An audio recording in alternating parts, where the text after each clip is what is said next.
है अध्यक्ष माननीय प्रधानमंत्री होते हैं और 9 सदस्य भी होते हैं और एक उपाध्यक्ष भी होते हैं, और जिसमें उपाध्यक्ष का कैबिनेट मंत्री का दर्जा प्राप्त होता है और जो 9 सदस्य अन्य होते हैं उनका राज्य मंत्री के बराबर दर्जा प्राप्त होता है। अब इनको काम करना चाहिए। मुझे लगता है कि माननीय सदस्य को न पद दे करके मंत्री जी लोगों को पद दिया गया है, तो वो खाली कहाँ हैं? वो तो अपने काम में बिजी रहते हैं। तो इसलिए आपसे मैं कहना चाहूँगा कि माननीय मंत्री जी, इस प्राधिकरण में ज़्यादा नौकरशाही है, इसमें सिर्फ नीचे का दृष्टिकोण अपनाया गया है। इस वजह से निर्णय लेने का काम केंद्र में होता है और स्थानीय अधिकारियों को नज़रअंदाज कर दिया जाता है। इससे आपदाओं के दौरान प्रतिक्रिया देरी से होता है। इस अधिनियम में आपदा और विपत्ति जैसे हम शब्दों की परिभाषाएं साफ नहीं है। आपदाओं के दौरान जरूरत को पूरा करने के लिए आवंटित धन कम प्राप्त होता है। धन नहीं है, धन बढ़ाया जाएगा तब कोई कार्य हो पाएगा।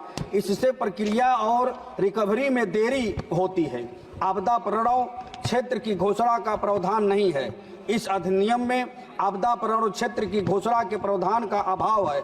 आपदा प्रबंधन अधिनियम 2005 को साल 2004 के सुनामी के हमले के बाद पारित किया गया था। इसका मकसद आपदाओं के प्रभावी प्रबंधन को सूचित करना था, किंतु आपदा प्रबंधन एक खोखी कल्पना साबित हो रही है। 10 साल केंद्र की सरकार हो चुकी है, लेकिन अभी तक यह कार्य नहीं हो पा रहा है। इसलिए हम कुछ मांगे आपके सामने आपके माध्यम से रखना चाहता हूं कि आपदा संबंधित निम्न मांगों की आपका ध्यान इस सदन के माध्यम से आकर्षित कर रहा हूं। सरकार द्वारा घोषित 50,000 का बीमा को और बढ़ाते हुए बीमा की राशि 20 लाख रुपये की जाए। सभी आपदा मित्र एवं आपदा सखी को राज्य आपदा प्रबंधन प्राधिकरण का कर्मचारी घोषित किया जाए। सभी आपदा मित्र एवं आपदा सखी को न्यूनतम वेतन 26,000 रुपये की गारंटी किया जाए। सभी आपदा मित्र एवं आपदा सखी को स्वास्थ्य बीमा, EF, IPF सहित अन्य सुविधा देकर सामाजिक सुरक्षा की गारंटी किया जाए। किसी प्रकार के आपदा की जानकारी एवं सूचना के लिए स्मार्टफोन दिया जाए। सभी आपदा मित्र एवं आपदा सखी का सेवा पंजिका निर्मित किया जाए। अन्य राज्यों की भांति 12 दिवसीय प्रशिक्षण का 400 रुपये 3 से 4,800 रुपये का तत्काल भुगतान किया जाए। अन्य राज्यों की भांति अब तक जितनी दिवसीय ड्यूटी कराई गई है 800 प्रतिदिन के दर से तत्काल भुगतान किया जाए। अभी तक जितने आपदा मित्र और आपदा सखी अपनी जान गंवाई है उनके आश्रितों को 20 लाख रुपए का मुआवजा प्रदान किया जाए। अभी तक जान गंवाने वाले आपदा मित्र एवं आपदा सखी को शहीद का दर्जा देकर सम्मानित किया जाए। सरकार द्वारा प्रशिक्षित आपदा मित्र एवं आपदा सखी को प्रशिक्षण के उपरांत 15,000 माह बेरोजगारी भत्ता दिया जाए।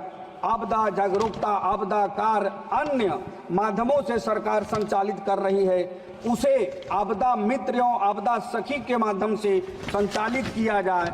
सभी आपदा मित्र एवं आपदा सखी के लिए जिला एवं तहसील स्तर पर आपदा मित्र कार्यालय बनाया जाए। किसी प्रकार के आपदा में फंसे व्यक्ति को सुरक्षित निकालने के लिए तहसील स्तर पर आवश्यक सामग्री उपलब्ध कराई जाए एवं समय समय पर प्रशिक्षित किया जाए। अभी तक 5 लाख के बीमा स्लिप को जो आपदा मित्र व आपदा सखी पाने से वंचित रह गई है, कृपया उन आपदा मित्र व आपदा सखी को 5 लाख की बीमा स्लिप तत्काल दिया जाए। और हमने लिखा था, अब आपके माध्यम से मैं कहना चाहूँगा कि आपदा प्रबंधन संशोधन विधेयक सुधारना पड़ेगा। आपदा प्रबंधन संशोधन विधेयक सुधारना पड़ेगा, जो हमने बोला सदन में लागू करवाना पड़ेगा। जरा भी प्रधानमंत्री जी, गृह मंत्री जी सुन लेंगे तो लोगों को विश्वास दिलाना पड़ेगा, लोगों को विश्वास दिलाना पड़ेगा। थोड़ा और